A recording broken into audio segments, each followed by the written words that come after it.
皆さんこんにちは、はるです。私は今サンノゼ国際空港に来ております。今アメリカ西海岸縦断の旅をしておりまして、カナダのバンクーバーをスタートしてシアトル、ロサンゼルスのハリウッド、ベニスビーチ、サンフランシスコ、サンノゼ、そして今日はこの旅の最終地点サンディエゴに行ってみようと思います。いや8泊9日の8日目になりました。あっという間だったな。毎日旅行して8泊かかるってやっぱアメリカの西海岸の大きさが分かりますよね。約2400キロちょっとの距離なんですが、バスや電車、鉄道、飛行機を使ってまいりましたが、今回は飛行機を使おうと思います。この旅は最安値で移動して最安のホテルに泊まるっていうことを目標にしているんですが、今回はスピリット航空の格安チケットを手に入れたので、そちらに乗っていこうと思います。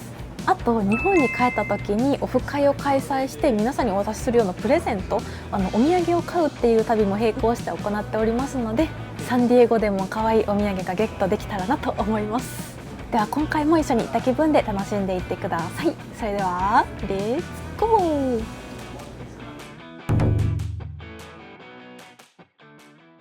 あと搭乗時間まで1時間ほどあるので、今からプライオリティパスで使える無料のラウンジに行ってみようと思います。サンノゼ国際空港はプライオリティパスが使えるラウンジが2つあって、どっちともいい感じのラウンジなんですね。どっちもお食事があったりシャワーがあったり、どっちでもいいかなと思ったので、搭乗ゲートの近くの方のラウンジに今から行ってみようと思います。スピリット航空が7番ゲートなのですが、8番ゲート前にラウンジがあります。めっちゃリッチやん。スピリット航空、この黄色色ですね、すごく目立って分かりやすい。2時39分発7番ゲートです。今1時なんで余裕です全然ピンと合わんかった。では8番ゲートにやってきました。ここですね、ザ・クラブ SJC では行ってきます。 Hello, Thank you very much。 結構広くて綺麗ですね。どこ座ろうかな。お食事はですね、サラダとチーズ、パンはないけどパン焼き器はある。ナッツとトマトバジルスープ、美味しそう。あとはドリンクコーナーですね。では充電するところもたくさんあるので、こちらに座りました。で見てください、ここの QR コード読み取るとお食事が注文できるそうです。ではやってきました。コリアンスパイシーミートボール、ちっちゃめでいい感じですね。あとサラダとスープとビールやってきました。嬉しい。ではいただきます。私はコリアンスパイシーミートボールとクワーズのビールの瓶のボトルがあったので、それを注文しました。こういうのめっちゃ嬉しいんですよ。一応バーもあるんですけど、バーまで行ってどのお酒を飲もうってわたわたいつもしちゃうんで、こうやって落ち着きながらウェブサイトで飲みたいお酒を選べるこの感じ、めっちゃありがたい。ではいただきます。今回はですね、このクワーズ瓶ビールを注文しました。乾杯。アメリカではよくカンカンで売ってること多いんですけど、瓶ビールでは初めて飲みました。コクがあって美味しいです。ではまずスープから。なかなか旅行中にスープ食べれることってないので、もうこういったラウンジ行ける時にもたらふく食べるようにしています。では韓国ミートボール、これが一番美味しかったんですよ。もうほんと韓国風の味付けでピリ辛でご飯がどんどん進みます。あと3皿ぐらい食べたかったな。ではサラダ、もうサラダもね、アメリカで買うとめちゃくちゃ高いんですよ。なので旅行中8割方サラダはラウンジで食べるようにしています。野菜美味しかったんですが、このセロリがもうバリンボリンに硬くってびっくりしましたが、味は美味しかったです。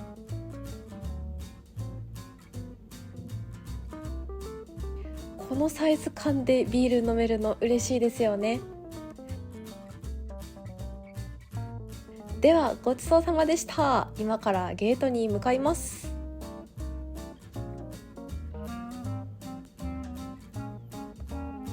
はい、こちらが今回乗るスピリット航空です。もうどこにいても一瞬で見つけられる見つけやすさ、蛍光イエローのスピリットでは、搭乗が開始したので乗り込んでいきます。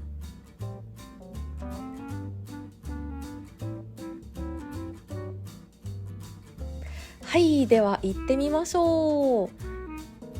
なぜこういったアフレコをしているのかと言いますと、ちょっとマイクのトラブルがありまして、途中までアフレコでお送りしたいと思います。最近アフレコが多くて申し訳ございません。でもいつもと違う感じを楽しんでいただけたら嬉しいです。で、座席はこんな感じ見てください。うちの旅丸さんがちょっと体があらわになっていますね。紐のボックス、紐の小物入れは珍しいなと思いました。で、この机もめっちゃちっちゃいんですよ。手のひらよりもちっちゃい。そして伸びることもなく座席に固定されております。なかなかね、この大きさってないですよね。駅弁置いたら手前にひっくり返っちゃいなそうなほどちっちゃいです。で、座席の裏はトゥルントゥルンでした。こちらが機内食、ビールとかワインのだいたい9ドル、カクテルになると14ドル、結構高いです。ソフトドリンク、コーヒーは4ドル、お水も4ドル。でも嬉しいのが、なんとギラデリのホットチョコレートがあります。これはめちゃめちゃありですね。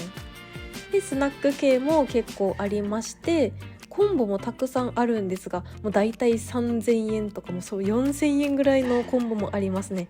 結構なお値段します。意外と乗ってる人は少なくって、ほんと3割程度ぐらい。もう窓側予約しなくても全然座れたなーってちょっぴり後悔しました。で、スピリットといえばこの羽に書いてある Howdy、 これは元気かい、調子どうだいっていう意味だそうです。では今日も最高の天気ということで、空の旅を楽しんでください。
はい、では飛行機到着しました。外を見るとアメリカの超格安航空会社フロンティア航空がたくさん止まっていました。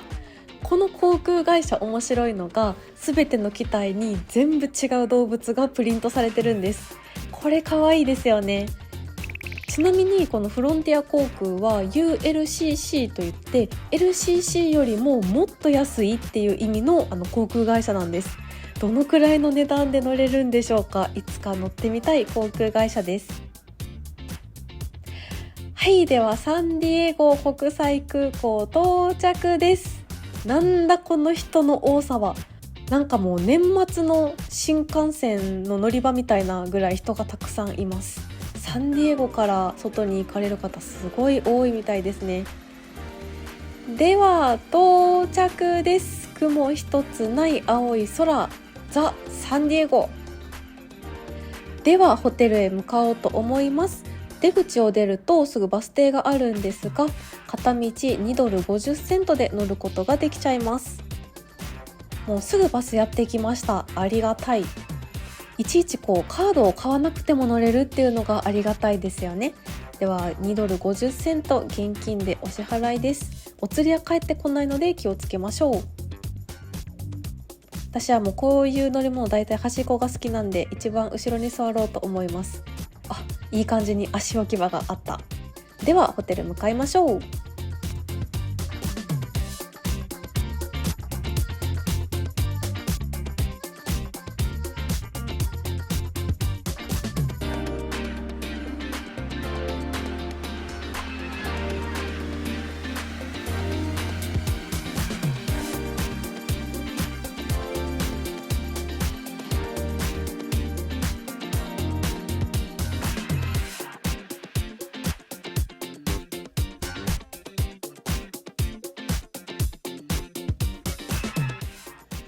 はい、では到着しました。もうザ・サンディエゴって感じですよね。アメリカ西海岸の港っていう感じがもうバシバシ伝わってきます。見てください、この海の美しさ。もう太陽の光が反射して宝石のようにキラキラキラキラ光り輝いております。もうこの景色見れるだけでもサンディエゴ来てよかったなって思います。ではホテルに向かいましょう。わー、でっかいワンちゃんかわいい。サンディエゴの街並みはこんな感じです。海、街、そして自然、もう完璧。では到着しました。今回泊まるこちらはポットシェアサンディエゴ。もうなんとね、このアメリカ西海岸縦断旅ポットシェア3回目の宿泊でございます。もうね、ここが一番安いんですよ。ドアは開けられなかったので、まずこのピンポンを押してスタッフさんを呼びます。ではチェックインしてきます。はい、ではチェックイン完了しました。ポットシェアはこの公式インスタグラムをフォローすると6ドルレンタルにかかるタオルが無料で借りれることができます。なのでフォローしておきましょう。ではロビーはこんな感じです。スーツケースを入れられる大きいロッカーがあったり、ソファーがあったりしてくつろげるようなスペースになっております。で、面白いのがなんとサンディエゴのポットシェアは防音室がありました。ここで電話をしたりパソコンをしたりして使えるそうです。で、こちらがみんなが使えるスペースです。おじさんが2人ぐらいソファーに寝転がっていびきをかいておりました。こんな感じでございます。で、嬉しいのがですね、このコーヒーが飲み放題らしいです。これはかなり嬉しい。で、みんな使える冷蔵庫と水道水、この右のちっちゃいのが飲料水だそうです。私のお部屋がまだできていなかったので、せっかくなんでアイスコーヒーを作って待とうと思います。いや、コーヒーが24時間飲み放題って嬉しいですね。飲みすぎないように気をつけようと思います。30分待ってみたんですが、お部屋の準備がまだできないそうなので外に出ようと思います。このロッカーに100均で買った南京錠をつけて出ていこうと思います。近くにね、いい感じのカフェがあったのでそちらへ向かおうと思います。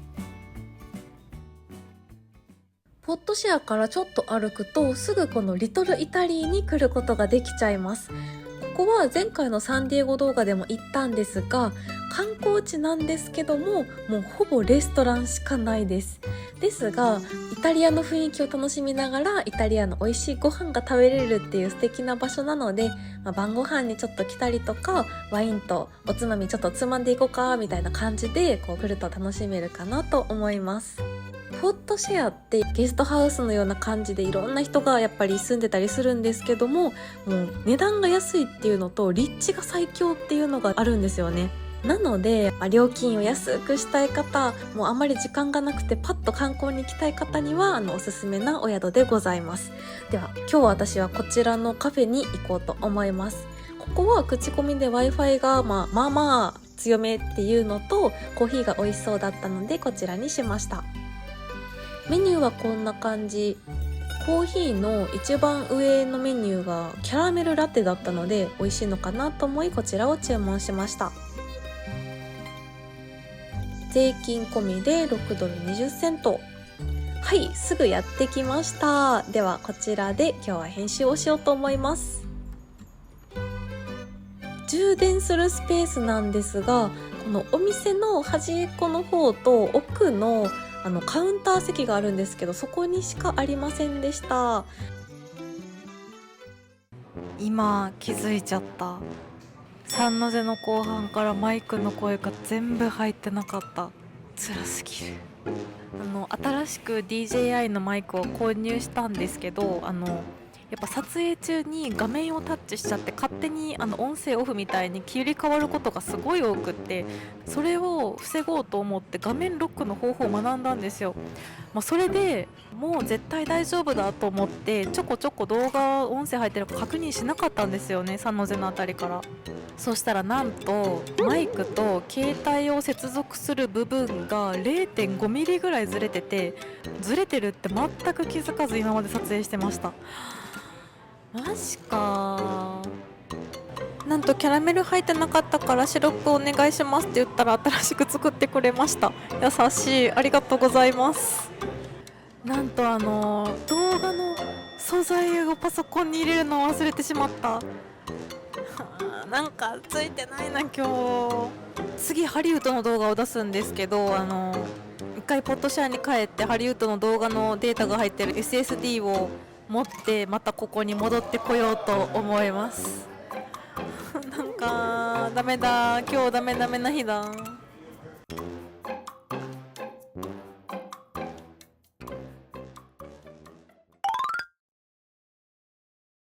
お部屋できてました。私のお部屋こちらです。2階。今まで行ったポッドシェアの中で一番綺麗かも。お部屋は空いてるとこ好きに選べるんですけど、男女混合なので2段ベッドの方にしました。最初来た時にマットレスもなくって本当にサラのお部屋だったんですね。そこにシーツとか敷いてくれてるんで多分めっちゃ綺麗やと思います。で目の前には知らん人がおる。多分男性。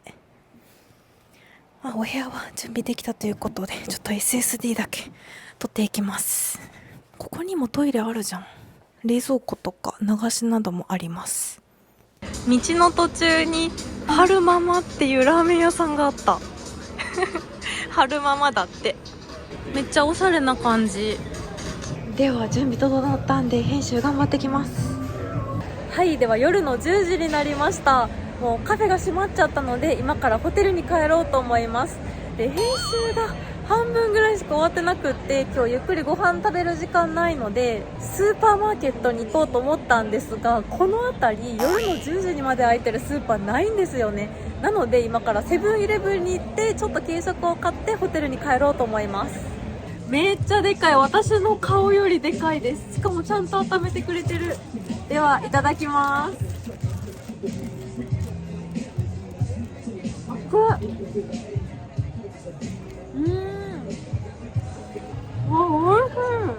い。薄くてパリパリでニンニクが効いてる。リトルイタリーの街中でピザを食べるってちょっとイタリア気分味わえてます。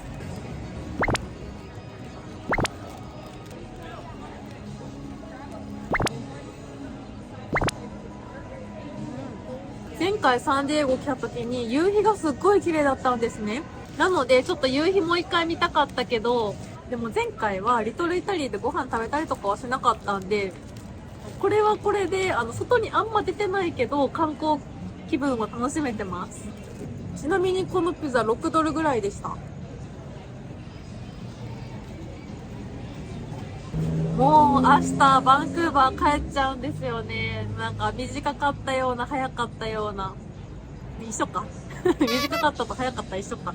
短かったような長かったような、カメラが回ってないところではもう猛ダッシュしたりとか編集したりとかしてて、その4日間意外とバタバタと過ごしてたんですけど、やっぱり毎日旅行してるのでたくさん刺激があって、短い時間ながらもうすごいたくさんのものを得れたような気がします。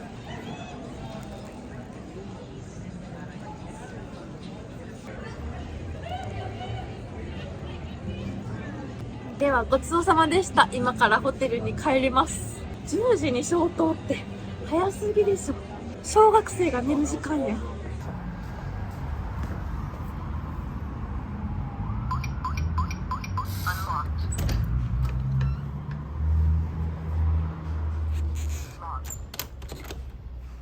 意外とみんな起きてごそごそやってました。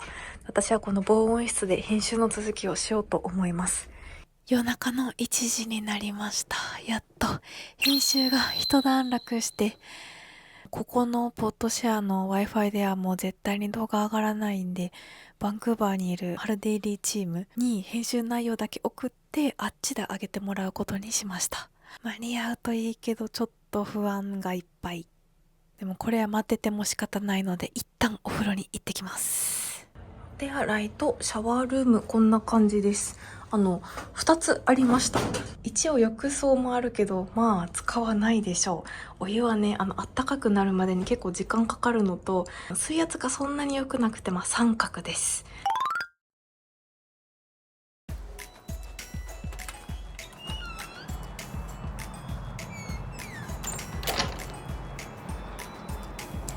はい、ではおはようございます。めっちゃ気持ちいい天気。アメリカ西海岸縦断の旅最終日になりました。晴れてよかった。今ちょうど春ママがオープンしましたよ。春ママちょっとラーメン気になるな。結局昨日はですね、編集を遠隔で一緒にやってたんですけど、次の動画の素材が3時間もあって Wi-Fi も弱いし編集がうまく進まなくって、結局サンディエゴの朝6時、日本の夜10時にプレミア公開できたんですね。で1時間ぐらいの動画ができたんですけど、なんとその動画の一つの BGM だけもう爆音で作られてしまっていて、これはもうイヤホンで聞いてる人耳痛くなっちゃうぞってことで一度プレミア配信したんですけど、動画自体は一回消したんですよね。プレミア配信中すんごい BGM 鳴らしちゃって申し訳ございませんでした。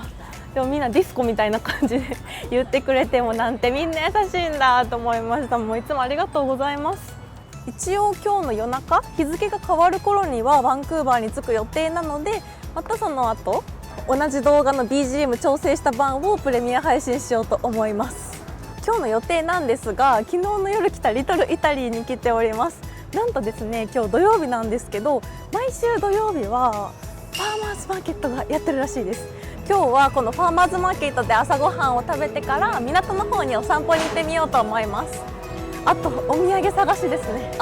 昨日来たカフェ、ここでカプチーノ2杯飲んだから昨日は頑張れました、編集わーすごい、バイオリン弾いてる。マーケットでかいぞ。向こうもやってますね。うわ、よっしゃ、こっちから行こう。どう回る、時計回りかな。屋根もあっていい感じですね。かわいいかぼちゃが売ってる。コリアンメロンだって。韓国のメロンこんな感じなんですか。いろんな種類のドーナツがある。ドーナツじゃない、私寝ぼけてるな、ちょっとさっき起きたんですよ。この桃の種類すごいですよね。でこのドーナツピーチってやつ見たことあります？私カナダで見てびっくりしたんですけど、ドーナツの形した桃です。これを言いたかった。あ、いい雰囲気やな。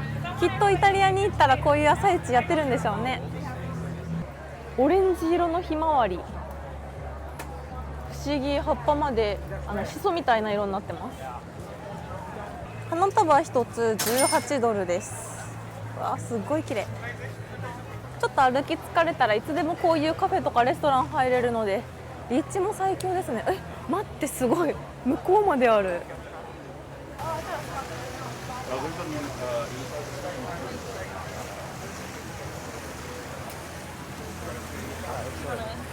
どこまで続いてるかわかんないな。めちゃくちゃ大規模。ここの朝市では桃が多いですね。待って、試食がある。ワンちゃんももらえると思ってる。尻尾めっちゃ振ってますね。ではいただきます。めっちゃシャリシャリしとる。食感はちょっとリンゴに似ててシャリシャリしてるんですけど、味はしっかりと桃でした。だけど日本の桃のようにちょっととろってした感じはなくって、もうさっぱり系、リンゴ寄りの桃みたいな感じでした。でも美味しい。フルーツジュース屋さんいいなと思ったら1つ10ドルしますね。1400円ぐらい。うわー、すごいな。出張の観葉植物屋さんにしてはガチすぎませんか？ちょっと入ってみます。うわー、なんて綺麗なんだ。これ初めて見た。模様がかわいい。この坂道になってる方向、反対側が海なんですけど、この辺りは飲食店ですね。露店が並んでいます。牡蠣の店舗がありますよ。めっちゃ美味しそう。ここにはカード屋さんがありました。1枚3ドルで、見てください。1箇所どこかにこういう金色のオブジェ、ちっちゃいオブジェがついてるんですけど、飛行機とかこういう人手とかいろいろあってすごいかわいい。これもお土産にいいな。これもウミガメが泳いでます。サンディエゴ。かわいい。3ドルなら、このカードで3ドルならすごい安い方やと思います。飲食店を過ぎると雑貨ですね。うわー、これめっちゃ綺麗。うわー、What's this? A beetle? Yeah, a carpenter beetle. Wow. It's pretty, actually. Oh. I never touched this before. いいですね。海を閉じ込めてます。Hi. Hello. Is this dry fruit? Yeah. Oh my gosh. すごい。リアルなドライフルーツ。You too. めっちゃかっこいい。初 Yeah, めて we're 見 called た。 slices of citrus. How much is this? 45. 45. Okay. How about the small ones? 35. 35. Okay. ちっちゃいのが35ドル、大きいのが45ドルだそうです。めっちゃ可愛い。ケーキ？クッキーブラウニー屋さんがある。すごっ、でかー。このブラウニーめっちゃ美味しそう。なんかお相撲さんみたいにズシンってしてますね。端っこまでやってきたかな。かなりでかいです。もうどこまで続いてるのかわかんない。なんとまさかの日本料理発見しました。おにぎりが売ってる。しかもめっちゃ美味しそうやけど、1個8ドル、9ドル、7ドル。このおにぎりは1個1000円以上しますね。皆さん、この子名前なんて言うと思いますか？ドーナツくんって言うんですって。かわいい。マーケットの中にはドッグパークもありました。飼い主もワンちゃんも嬉しい。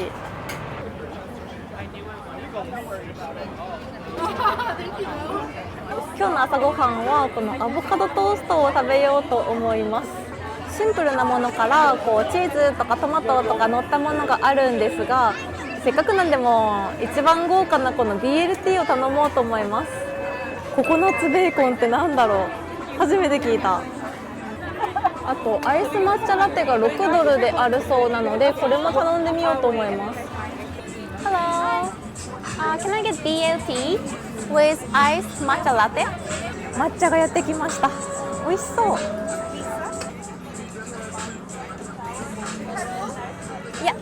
Thank you。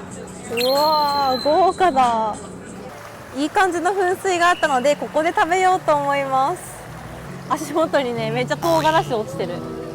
これぞバックミュージック。ではいただきます。もう今日天気良すぎてめちゃくちゃ暑くってちょっと飲んじゃいました。すいません、乾杯。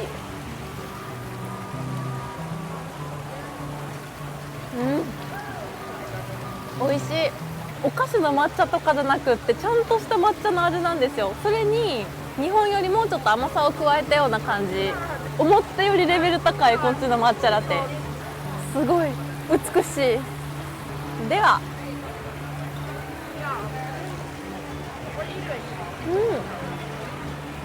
すんごいおしゃれな味する。オリーブオイルとか砕いた胡椒の香りもすごくいいですし、これなんていうんですか、この葉っぱ、これがアクセントになって美味しい。なんだっけ、この三つ葉みたいなやつ。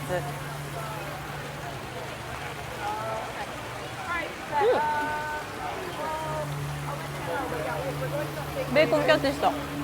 アボカドもトマトもフレッシュで美味しい。こう外で食べるの気持ちいいですわ。私も今までいろんな国の朝市行ってきましたけど、このサンディエゴのリトルイタリーの朝市は個人的にかなり好きです。やっぱりこうお店一つ一つのクオリティも高いですし、活気があって雰囲気もいいし天気もいいし、ここ最高です。サンディエゴ来られる方は絶対土曜日来た方がいい。で実は土曜日以外にも水曜日にもやってたりとか、1週間に3日間はどこかで朝市がやってるはずなので、飛行機予約する前にちょっとちらっと一瞬チェックしてみてください。ベーコン食べるの忘れとった。ちょっと2枚重ねにしてしまおう。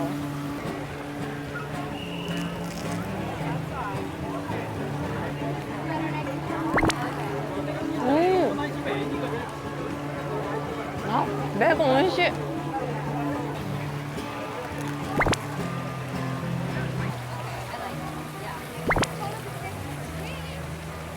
私サンディエゴの1日完璧な食事プラン考えました。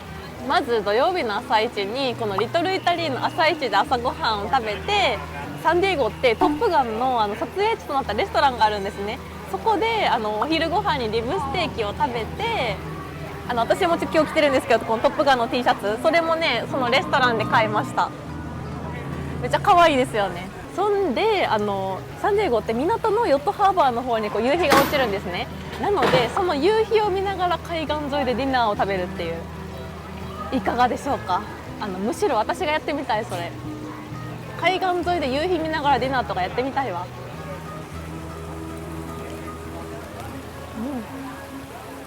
ではごちそうさまでした。いい時間が過ごせました。では今から海の方にお散歩行ってみようと思います。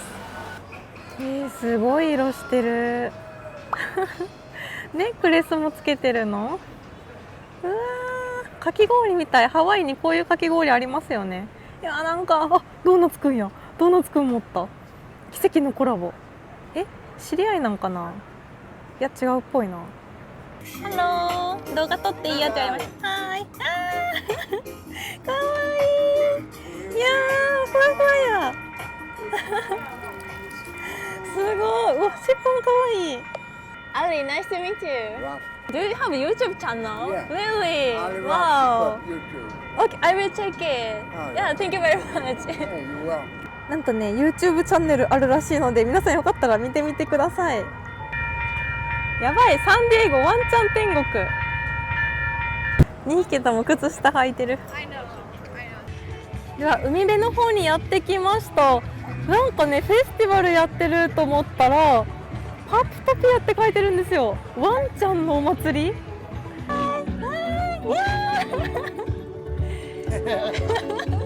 So cute.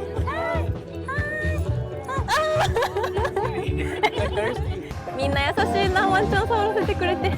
中はね見えないようになってますが、ワンちゃんが走ったり飛んだりしたのを競争するやつをやってました。サングラスつけてる。かわいい。しかも背中の虎模様を地毛染めてるのかな。何この幸せなお祭り。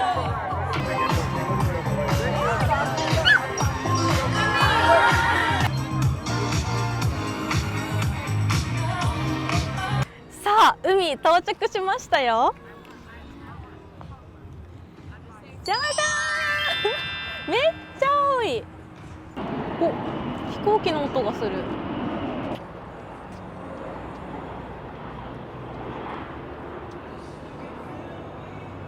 海の香りがします。気持ちいい。向こうの方は雲がありますね。これは雨が降ってるんかな。このコロナド島に通じてる橋の下、めちゃくちゃ船がいます。ぶつかったりしないんかな。おー、なんじゃありゃ。でっか。サンディエゴは目の前が空港ですからね、立地も最強ですよね。船も見れて飛行機も見えるの最高すぎる。私アメリカ西海岸を縦断してて、一番好きな場所ってやっぱシアトルかサンディエゴだなと思うんですよ。シアトルとサンディエゴの違い何かって言われたら、規模のでかさが違うと思います。シアトルも一応港はあるんですけども、サンディエゴの方がこういう軍事用に使われる大きい船とか、あとこういうなんかお金持ちが乗ってそうなフェリーがたくさんある。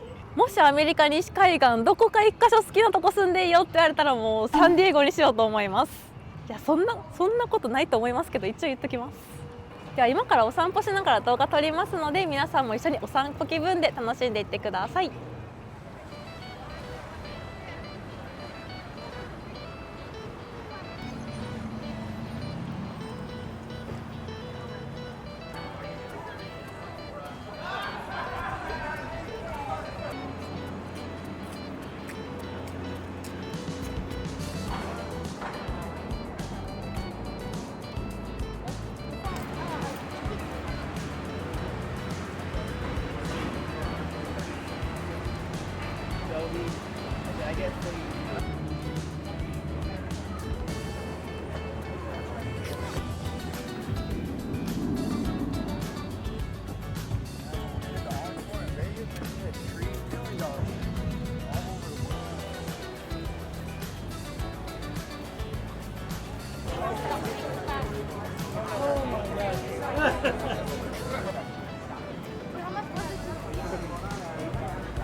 いやー、やっぱサンディエゴのお散歩気持ちいいですね。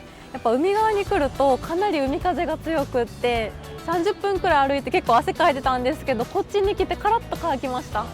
今12時半でそろそろ空港に向かわなくてはいけないので、今からライムに乗ってホテルに帰ろうと思います。わあ、この景色次いつ見れるだろうか。今年の夏からメキシコとか南米の方を旅してみようと思っているので、サンディエゴ来ようと思ったらもうメキシコからプンって来れるんで、また機会があれば来てみようと思います。それでは帰ります。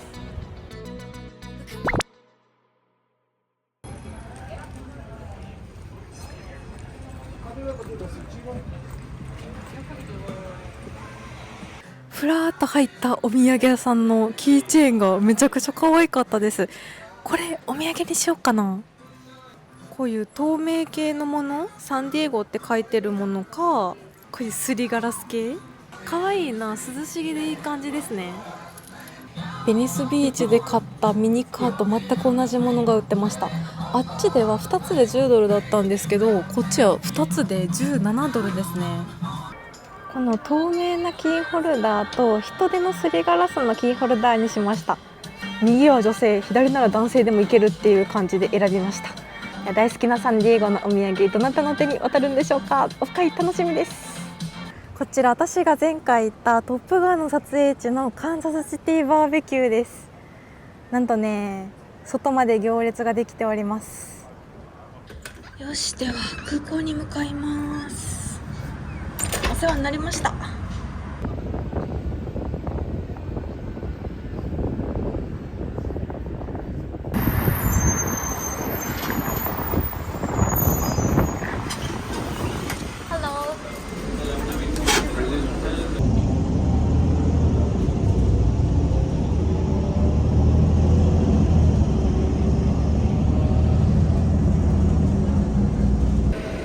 では空港到着しました。は